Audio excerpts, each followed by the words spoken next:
everybody's struggling right now, and it's a very difficult time in travel. And in general, I think, there's absolutely no easy solutions to anything. And ultimately, I think the challenge that I have with the policy that Airbnb had is just how little they communicated with the hosts in advance.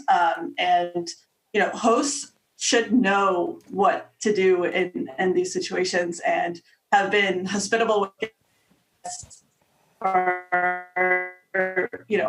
I've refunded any guests that across any platforms that have been impacted by this. But to go ahead and do that and make that policy without having any sort of conversation with hosts in advance and getting feedback from them is, in my opinion, just not the right way to go about it. And in general, I think, as these sites become bigger and bigger, it becomes more and more challenging for hosts to have their own control over their policies and, what to do when things like this happen. Of course, nobody foresaw that things like this would happen, but not having that kind of control, I think, can put a lot of businesses, small businesses like hosts, completely out.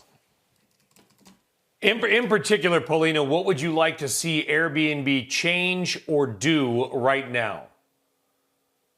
I think just embracing hosts, their platform is built off hosts, right? So I think going out and surveying them and getting feedback and we're all in this together, right? So, without the hosts, Airbnb wouldn't exist. And I think from a host standpoint, regardless of this pandemic, I have multiple vacation rental properties, and I had a website for one of them already well over a year before this. And, about a third of my bookings for that particular property come directly through my website. And it does require a good amount of marketing. But I think hosts in general need to use this as a moment to realize that there are other options for them to go and build their own websites and go and market themselves and create a brand for themselves. And that doesn't mean that they don't have, they shouldn't on an Airbnb or VRBO. What it means is they should be able to build their site and also market themselves so that they do have a good amount of control, because it is a business at the end of the day, and they should be able to do both.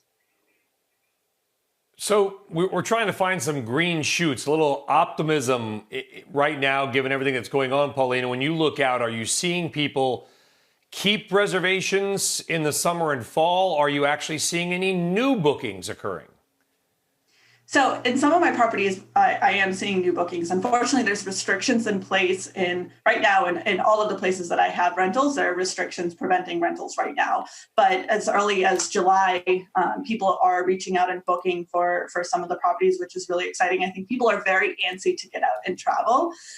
So I think that there's definitely optimism. The challenges are really around what the restrictions are from a state-to-state basis on whether or not people can actually stay there or not. So I definitely think that as soon as people can stay, people will get out there and travel, and hosts use this as an opportunity to start building their brand now. And I'm trying to figure out ways to help other hosts right now also build and launch their own websites so that they can have that same ability to diversify when they need to.